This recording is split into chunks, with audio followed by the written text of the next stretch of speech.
ತುಮಕೂರಿನ Sridevi allied health sciences ಸಂಸ್ಥೆಯ ವತಿಯಿಂದ ಅಂತಾರಾಷ್ಟೀಯ ಮಟ್ಟದ ಮಹತ್ವದ ಸಮ್ಮೇಳನ ನಡೆಯಲಿದ್ದು, ಈ ಕುರಿತು ಪತ್ರಿಕಾಗೋಷ್ಠಿ ಆಯೋಜಿಸಲಾಗಿತ್ತು. ಶ್ರೀದೇವಿ ಚಾರಿಟಬಲ್ ಟ್ರಸ್ಟ್ ಆಶ್ರಯದಲ್ಲಿ ಗ್ಲೋಬಲ್ ಹೆಲ್ತ್ ಕನೆಕ್ಟ್ 2026 ಎಂಬ ರಾಷ್ಟೀಯ ಸಮ್ಮೇಳನವು ಏಪ್ರಿಲ್ 3ರಿಂದ 5ರವರೆಗೆ ಮಲೇಷಿಯಾದ ವಿಶ್ವವಿದ್ಯಾಲಯದಲ್ಲಿ ನಡೆಯಲಿದೆ. ಈ ಬಗ್ಗೆ ಮಾತನಾಡಿದ ಸಂಸ್ಥೆಯ ಸಂಸ್ಥಾಪಕ ಅಧ್ಯಕ್ಷ ಡಾ ಹೆಮಾರ್ ಉಲಿನಾಯ್ಕರ್, ಜಾಗತಿಕ ಮಟ್ಟದಲ್ಲಿ ಅಲೈಡ್ ಹೆಲ್ತ್ ಸೈನ್ಸ್ ಕ್ಷೇತ್ರಕ್ಕೆ ಹೆಚ್ಚುತ್ತಿರುವ ಬೇಡಿಕೆ ಮತ್ತು ಅವಕಾಶಗಳನ್ನು ಸದುಪಯೋಗ ಪಡಿಸಿಕೊಳ್ಳಲು ಈ ಸಮ್ಮೇಳನ ವೇದಿಕೆಯಾಗಲಿದೆ ಎಂದು ತಿಳಿಸಿದರು. ಒಂದು ಮುಖ್ಯ ವಿಷಯದ ಬಗ್ಗೆ ಮಾತನಾಡ್ತಾ ಇದ್ದೇವೆ ಎಂದು ನಾವು ಏಪ್ರಿಲ್ 3, 4, 5 3 ದಿನಗಳ ಕಾಲ ಶ್ರೀದೇವಿ ಅಲೈಡ್ ಹೆಲ್ತ್ ಸೈನ್ಸಸ್ನ ಮತ್ತು ಮಲೇಷಿಯಾದ ಮಾಸಾ ಯೂನಿವರ್ಸಿಟಿ ಸಂಯೋಗದೊಂದಿಗೆ ನಮ್ಮ ರಾಜ್ಯದಲ್ಲಿ ಮೊದಲ ಬಾರಿಗೆ ಮತ್ತು ದೇಶದಲ್ಲಿ ಮೊದಲ ಬಾರಿಗೆ ಅಲೈಡ್ ಹೆಲ್ತ್ ಸೈನ್ಸಸ್ಸು ಮತ್ತು ಬೇರೆ ದೇಶಗಳ ಯೂನಿವರ್ಸಿಟಿಗಳೊಂದಿಗೆ ಒಂದು ಸಂಯೋಜಿತವಾಗಿ ಒಂದು ಸೆಮಿನಾರ್ ಕಂಡಕ್ಟ್ ಮಾಡುವಂಥದ್ದು, ಒಂದು exchange of thoughts, exchange of studies ಇದನ್ನೆಲ್ಲ ಮಾಡುವಂಥ ಒಂದು ಮೊದಲ ಬಾರಿನ ಪ್ರಯತ್ನ ನಾವು ಮಾಡ್ತಾ ಇದ್ದೇವೆ. ತಮಗೆಲ್ಲ ಗೊತ್ತಿದ್ದಂತೆ ಅಲೈಡ್ ಹೆಲ್ತ್ ಸೈನ್ಸಿಗೆ ಇತ್ತೀಚಿನ ದಿನಗಳಲ್ಲಿ ಭಾಳಷ್ಟು ಪ್ರಾಮುಖ್ಯತೆ ಸಿಗ್ತಾ ಇದೆ. 20-30 ವರ್ಷದ ಮೆಡಿಕಲ್ ಬಗ್ಗೆ ಅಥವಾ ಆಸ್ಪತ್ರೆಗಳ ಬಗ್ಗೆ ಗೊತ್ತಿದ್ದವರಿಗೆ ನಾವು ಮೊದಲು ನೋಡ್ತಾ ಇದ್ದದ್ದು ಡಾಕ್ಟ್ರುಗಳು, ನರ್ಸಸ್ಸು, ಹೆಚ್ಚು ಅಂತಂದರೆ ಒಂದು ಲ್ಯಾಬ್ರಾಟರಿ ಟೆಕ್ನಾಲಜಿಸ್ಟು, ಮತ್ತೊಬ್ಬರು ಎಕ್ಸ್ರೇ ಟೆಕ್ನಿಷಿಯನ್ಸ್, ಇಷ್ಟದ್ದನ್ನು ನಾವು ಮಾತ್ರ ನೋಡ್ತಾ ಇದ್ದೀವಿ. ಹೊಸ ಮಷಿನರಿಗಳು, ಆ ಮಷಿನರಿಗಳ ಆಧಾರದ ಮೇಲೆ ನ್ಯೂ ಟೆಕ್ನಾಲಜಿ ಬಂದು ಡಾಕ್ಟರ್ಗಳು ಅನೇಕ ಹೊಸ ವಿಚಾರಗಳಲ್ಲಿ ತಜ್ಞರಾದರು. ಅವರು ಇಷ್ಟು ತಜ್ಞರಾದಂದರೆ ಇಂದು ನಾವು ಹಾರ್ಟ್ ಆಪ್ರೇಷನ್ನು, ಎಂಜಿಯೋಪ್ಲಾಸ್ಟಿ, ಹಾಗೆ ಸ್ಟೆಂಟ್ ಅಳವಡಿಕೆಗಳು, ಈ ರೀತಿ ಮತ್ತು ಕಿಡ್ನಿ ಟ್ರಾನ್ಸ್ಪ್ಲಾಂಟ್ ಮಾಡುವಂಥದ್ದು, ಡಯಾಲಿಸಿಸ್ ಮಾಡುವಂಥದ್ದು, ಈ ರೀತಿ ಬೇರೆ ಬೇರೆ ಫೀಲ್ಡ್ನಲ್ಲಿಗ ವಿಜ್ಞಾನದಲ್ಲಿ ದೊಡ್ಡ ಕ್ರಾಂತಿ ಆದದ್ರ ಪರಿಣಾಮವಾಗಿ ಡಾಕ್ಟರ್ಗಳಿಗೆ ಸಹಾಯಕರಾಗಿ ಹೆಚ್ಚು ಸಮಯ ಡಾಕ್ಟರ್ಗಳ ಸಮಯವನ್ನು ಉಳಿತಾಯ ಮಾಡೋದರಲ್ಲಿ ಅವರಿಗೆ ಪೂರಕವಾಗಿ ಕೆಲಸ ಮಾಡುವಂಥ ಅನೇಕ ತಜ್ಞರುಗಳು ಇಂದು ಕಾಣ್ತಾ ಇದ್ದೇವೆ. ಆ ತಜ್ಞರುಗಳಲ್ಲಿ ಬೇರೆ ಬೇರೆ ಹಾಸ್ಪಿಟಲ್ಗಳಲ್ಲಿ, ಕಾಲೇಜುಗಳಲ್ಲಿ ಭಾಳಷ್ಟು ಹೊಸ ಟೆಕ್ನಾಲಜಿಸ್ಟ್ ಹೊರ ಬರ್ತಾ ಇದ್ದಾರೆ, ಕೋರ್ಸ್ಗಳು ಬರ್ತಾ ಇದೆ. ಇದರ ಮ್ಯಾಗ್ನಿಟ್ಯೂಡ್ ಕಂಡುಕೊಂಡು ಭಾರತ ದೇಶದ ಮೊನ್ನೆ ಬಜೆಟ್ನಲ್ಲಿ ತಾವು ನೋಡಿರ್ಬೋದು, ಕೇಂದ್ರ ಸರ್ಕಾರ ನಮಗೆ ಆಶ್ವಾಸನೆ ಕೊಟ್ಟಿದೆ. ಸುಮಾರು 1 ಲಕ್ಷದಷ್ಟು ಅಲೈಡ್ ಹೆಲ್ತ್ ಸೈನ್ಸ್ ಗ್ರಾಜ್ಯುಯೇಟ್ಸ್ಗೆ ನಾವು ಪ್ರೋತ್ಸಾಹ ಕೊಡ್ತೀವಿ ಅಥವಾ ಅವ್ರನ್ನ ಅಬ್ಸಾರ್ವ್ ಮಾಡ್ಕೊಳ್ತಾ ಇದ್ದೀವಿ ಅಂತ. ಸಮ್ಮೇಳನದಲ್ಲಿ ಶ್ರೀದೇವಿ ಸಂಸ್ಥೆಯ 22 ವಿದ್ಯಾರ್ಥಿಗಳು, 23 ಬೋಧಕ ವರ್ಗದವರು ಹಾಗೂ 19 ತಾಂತ್ರಿಕ ಸಿಬ್ಬಂದಿ ಸೇರಿ ಒಟ್ಟು 64 ಮಂದಿ ಭಾಗವಹಿಸಲಿದ್ದಾರೆ.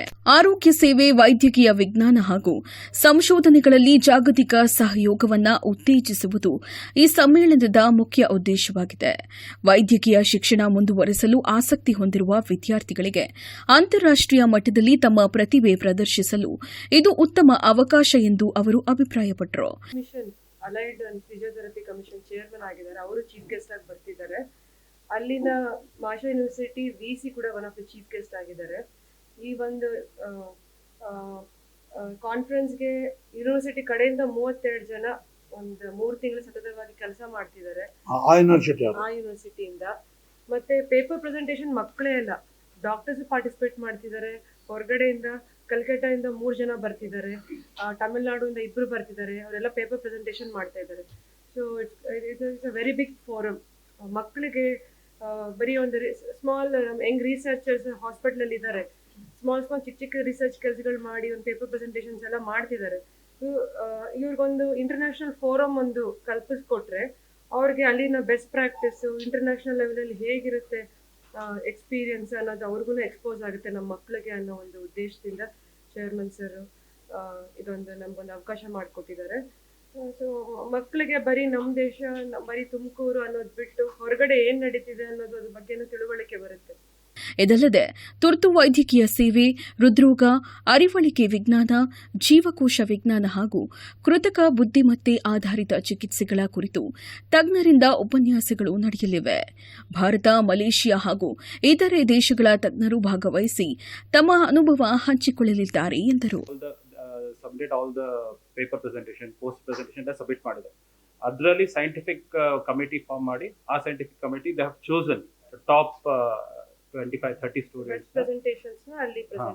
ಅವ್ರನ್ನ ಮತ್ತೆ ಇಷ್ಟು ಸ್ಪಾನ್ಸರ್ಶಿಪ್ ಎಲ್ಲ ಮಾಡಿಸಿ they will be presenting and on that even ನಮ್ದು ಡಾಕ್ಟರ್ಸ್ ಹಾಸ್ಪಿಟಲಿಂದ ಡಾಕ್ಟರ್ಸ್ ಪ್ರೆಸೆಂಟ್ ಮಾಡ್ತಾ ಇದ್ದಾರೆ, ಅಲ್ಲಿರೋ ಮೆಡಿಕಲ್ ಪ್ರೊಫೆಷನಲ್ ಪ್ರೆಸೆಂಟ್ ಮಾಡ್ತಾರೆ. ಸೊ ಇದು ಮುಂಚೆ ಅಲೈಡ್ ಹೆಲ್ತ್ ಬಗ್ಗೆ ಅಷ್ಟು ಅವೇರ್ನೆಸ್ ಇರಲಿಲ್ಲ. ಬರೀ ನರ್ಸ್ ಹಾಸ್ಪಿಟಲ್ ಅಂದ್ರೆ ಡಾಕ್ಟರ್ ಇಲ್ಲ nurse, group D administrative staff. But ಈಗ ಟೆಕ್ನಾಲಜಿ ಇಂಪ್ರೂವ್ ಆದಾಗ ಎವ್ರಿ ಸೆಕ್ಷನ್ ಅಲ್ಲಿ ಒಂದೊಂದು ಟೆಕ್ನಾಲಜಿ ಇಂಪ್ರೂವ್ ಆಗಿದೆ. ಸೊ ಅದೇ ತರ ಈ ನರ್ಸಸ್ ಮೇಲಿರೋ ಬರ್ಡನ್ ಕಡಿಮೆ ಮಾಡ್ಲಿಕ್ಕೆ ಅಲೈಡ್ ಹೆಲ್ತ್ ಒಂದು ಪ್ರೊಫೆಷನ್ ಬಂದಿದೆ. ಮತ್ತೆ ಯೂಶಲಿ ಇದನ್ನ middle class or lower middle class ಅವ್ರು ಆಪ್ಟ್ ಮಾಡ್ತಾ ಇದ್ದಾರೆ. ಬಟ್ ಅವ್ರಿಗೆ ಈ ತರ ಇಂಟರ್ನ್ಯಾಷನಲ್ ಲೆವೆಲ್ ಅಲ್ಲಿ ತುಂಬಾನೇ ಜಾಸ್ತಿ ಇಂಪಾರ್ಟೆನ್ಸ್ ಇದೆ ಅಲೈಡ್ ಹೆಲ್ತ್ಗೆ. ಪ್ಯಾರಾಮೆಡಿಕ್ಸ್ ಅಂತ ಅವ್ರಿಗೆ ತುಂಬಾ ಜಾಸ್ತಿ ರೆಸ್ಪೆಕ್ಟ್ಫುಲ್ ಆಗಿ ಒಳ್ಳೊಳ್ಳೆ ಮೇಲ್ ಹೋಗ್ಲಿಕ್ಕೆ ತುಂಬಾ ಅವಕಾಶ ಇದೆ.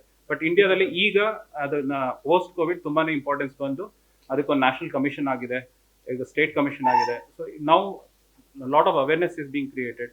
ನಮ್ದು ಯೂನಿವರ್ಸಿಟಿಯಲ್ಲಿ top highest number of students ಇರೋ college, top ranks are being students are getting. So ಈ ತರ ಫೋರಮ್ ಇದ್ದಾಗ ನಾವು ಇವ್ರಿಗೆ ಇನ್ನೂ ಇಂಟರ್ನ್ಯಾಷನಲ್ ಅಲ್ಲಿ ಕರ್ಕೊಂಡು ಹೋಗ್ಬೇಕು ಅಂತ ಹೇಳಿ ಈ ತರ ಒಂದು ನಮ್ಮ ಪ್ರಿನ್ಸಿಪಲ್ ಎಲ್ಲ ಸೇರಿ ಇದೇ ಸಂದರ್ಭದಲ್ಲಿ ಡಾ ಹೆಮಾರ್ ಹುಲಿನಾಯ್ಕರ್, ಶ್ರೀದೇವಿ ಚಾರಿಟಬಲ್ ಟ್ರಸ್ಟ್ ನಿರ್ದೇಶಕರಾದ ಡಾ Raman M Hulinaikar, Sridevi charitable trustee ಹಾಗೂ ನೇತ್ರ ತಜ್ಞೆ ಡಾ Lavanya, Sridevi allied help science ಕಾಲೇಜಿನ ಪ್ರಾಂಶುಪಾಲ ಡಾ ಎಂಸಿ ಕೃಷ್ಣ, ಉಪಪ್ರಾಂಶುಪಾಲ ಡಾ ಸಿಪಿ ಚಂದ್ರಪ್ಪ ಮತ್ತು ಉಪನ್ಯಾಸಕಿ ಡಾ ಪವಿತ್ರ, ಡಾ ರಾಜ್ಕುಮಾರ್, ಶ್ರೀದೇವಿ ಎಂಜಿನಿಯರ್ ಕಾಲೇಜಿನ ಉಪಪ್ರಾಂಶುಪಾಲ ಹಾಗೂ ಡೀನ್ ಅಕಾಡೆಮಿಕ್ಸ್ ಡಾ ಎನ್ ಚಂದ್ರಶೇಖರ್ ಉಪಸ್ಥಿತರಿದ್ದರು.